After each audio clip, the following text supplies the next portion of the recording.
এই মুহূর্তে সোনারগাঁও হোটেলে আছেন রিপোর্টার তামিম হোসেন। বিসিবি নির্বাচনের সবশেষ খবর জানতে সরাসরি যুক্ত হচ্ছি তার সঙ্গে। তামিম, নানা অনিশ্চয়তা, সংকট এবং নানা আলোচনার পর অবশেষে অনুষ্ঠিত হচ্ছে বাংলাদেশ ক্রিকেট বোর্ডের নির্বাচন, এবং এই নির্বাচন কিন্তু আসলে বিকাল 4টা পর্যন্ত আসলে ভোট গ্রহণ চলবে।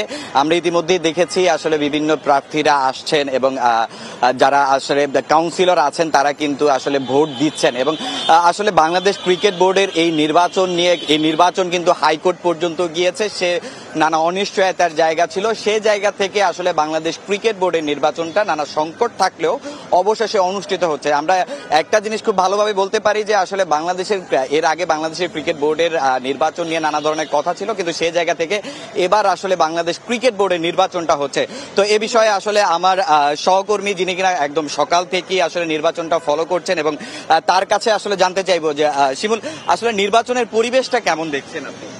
নির্বাচনের পরিবেশ তো ভোট গ্রহণ শুরু হওয়ার আগেই ঘোলাটে হয়েছে, যখন আসলে তামিম ইকবাল সহ যে হাই প্রোফাইল ক্রীড়া সংগঠকরা রয়েছেন, যখন তারা আসলে উইথড্র করে নিয়েছেন তাদের মনোনয়নপত্র।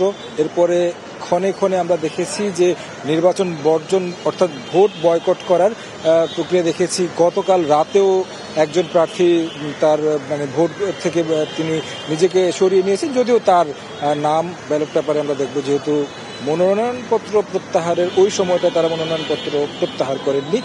এই বিষয়গুলো ছাড়া এখন পর্যন্ত যদি ভোটের পরিস্থিতির কথা বলি, তাহলে আসলে বলা চলে যে 191 জন ভোটারের মধ্য থেকে যদি আমি আসলে 48 জনকে বাদ দেই, অর্থাৎ 48 জন এই কারণে বলছি, তামিম ইকবালের প্যানেল যেটি রয়েছে ক্লাব ক্যাটাগরিতে, যেটি আসলে মূলত ক্যাটাগরি 2, সেই ক্যাটাগরির যারা আসলে মনোনয়ন প্রত্যাহার করে নিয়েছে তার একটা সংবাদ সম্মেলন করে 48 ক্লাবকে একত্রিত করে সংবাদ সম্মেলনটা করে আসলে নির্বাচন থেকে সরে দাঁড়িয়েছেন। বলেছেন ওই 48 জনকে যদি বাদ দেওয়া হয় তাহলে দেখা যায় যে মোট ভোটারের সংখ্যা থেকে 143 জনের মতো ভোটার থাকে। যদিও আমরা এখন পর্যন্ত যেমনটা জেনেছি বিসিবির পক্ষ থেকে যে 159 জনের মতো আসলে ভোট দিবেন, তার মধ্য থেকে 58 জন অলরেডি ব্যালটের মধ্যে ভোট দিয়ে দিয়েছেন, অর্থাৎ সেটা গতকাল কিংবা তার আগের দিন বা আগের দিন 3 দিন সময় ছিল ভোট দেওয়ার, সেই কাজটি কিন্তু সম্পন্ন হয়েছে। মূলত 98 জন সরাসরি ভোট দিবেন।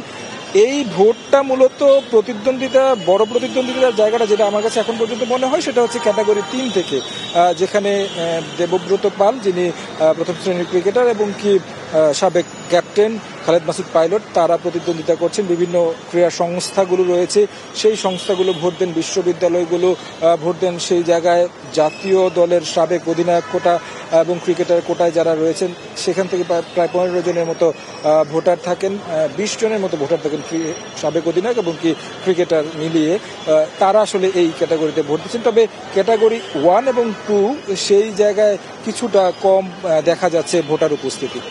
হেভিওয়েট প্রার্থীদের দেখেছেন কিনা? সকালতীত যেহেতু আপনি এখানে আছেন, আসলে হেভিওয়েট প্রার্থী আমরা দেখেছিলাম যে বুলবুল ভাই এসেছেন, এছাড়া আসলে আর কাউকে আপনি দেখেছেন কিনা?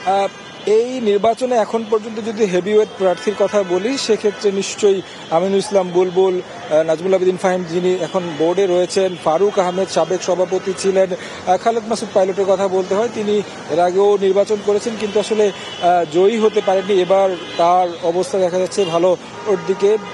বাকি যারা হেভিওয়েট ছিলেন তারা অনেকেই প্রত্যাহার করে নিয়েছেন, তবে বুলবুল তিনি ভোট প্রদান করেছেন এবং তিনি আসলে বলছিলেন যেটা তিনি আসলে এই ভোটের মাঠে নতুন, কারণ তিনি এখন সভাপতি হিসেবে দায়িত্বে এসেছেন। মূলত হচ্ছে এনএসসির যে পরিচালক কোটা রয়েছে 2টি, সেই কোটার মাধ্যমে তিনি এসেছেন, কিন্তু ভোটের মাঠে এই যে পরিবেশটা, এটা তার কাছে একেবারে নতুন লাগছে। তিনি বলছিলেন রোমাঞ্চ অনুভব করছেন, পাশাপাশি পরিবেশটা ভালো দেখছেন। সাবেক ক্রিকেটার যারা আছেন এখন পর্যন্ত ভোটের মাঠে তারা আসছেন, এই বিষয়গুলো নিয়ে তিনি আসলে এখন পর্যন্ত বলছেন যে পরিবেশটা সুষ্ঠু রয়েছে। আর যদি বলি যে সাবেক ক্রিকেটারদের মাঝে আমরা দেখেছি সাবেক প্রধান নির্বাচক তিনি আসলে ভোট প্রদান করেছেন, তাকে আসলে দেখেছি হেভিওয়েট প্রার্থীদের মধ্য থেকে এখন পর্যন্ত ফারুক আহমেদকে আমরা দেখে নিয়ে আসছি। তিনি হয়তো বা কিছুক্ষণ পরে আসবেন, 4টা পর্যন্ত যেহেতু সময় রয়েছে।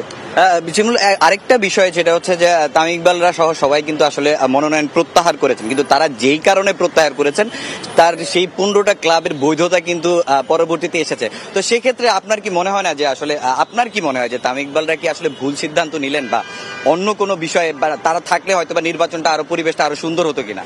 এখন দেখেন, যদি তামিম ইকবাল জানেই যে আসলে তার প্রতিদ্বন্দ্বীকে যে কোনো ভাবে হোক এখানে জিতিয়ে দেওয়া হবে, সেই ভোটে তামিম কেন অংশ নেবে, এইরকম একটা মানসিকতা থেকেই হয়তো বা তারা প্রত্যাহার করেছেন। 15টি ক্লাবের ইস্যুটা আসলে সামনে এসেছে, আসলে এটাও বড় কোনো ইস্যু নয়। যদি সুষ্ঠু বলছি এই অর্থে তারা যে অভিযোগগুলো করছেন এই জায়গাগুলো যদি না থাকতো তাহলে হয়তো বা তারা অংশ নিতেন। তবে ভুল কি সঠিক সেটা আসলে তার ব্যক্তিগত সিদ্ধান্ত, তার সিদ্ধান্তকে সবাই আসলে সম্মান জানাবেই। কিন্তু নির্বাচনটা আসলে আমরা ক্রিকেট বোর্ডের বা বাংলাদেশ ক্রিকেট বোর্ডকে আসলে আমরা যেভাবে দেখি, সেই জায়গা থেকে আসলে সবার অংশগ্রহণ, অর্থাৎ অন্তত 5 আগস্ট পরবর্তী যেই নতুন বাংলাদেশকে আমরা দেখতে চেয়েছিলাম, অংশগ্রহণমূলক একটা নির্বাচন হবে, সেটা সব ক্ষেত্রে জাতীয় নির্বাচন বলি কিংবা এই ক্রিকেট বোর্ড কিন্তু এটা সারা বাংলাদেশের ক্রিকেট সমর্থকদের প্রতিনিধিত্ব করে। তো এই জায়গায় কিন্তু অংশগ্রহণটা থাকলো না একটা পক্ষ চলে যাওয়ার কারণে। আসলে কথা বলছিলাম বিসিবির যে নির্বাচন, আলোচিত বিসিবি নির্বাচন নিয়ে আমার সহকর্মী আসলে তিনি জানাচ্ছিলেন যে আসলে বাংলাদেশ ক্রিকেট বোর্ডের যে নির্বাচনী পরিবেশ সেটা কেমন ছিল। তো এই ছিল আমার কাছে বিসিবি নির্বাচন নিয়ে সবশেষ তথ্য। সহকর্মী তামিম হোসেন এবং তারেক হাসান যুক্ত হয়েছিলেন, জানাচ্ছিলেন বিসিবি নির্বাচনের সবশেষ খবর।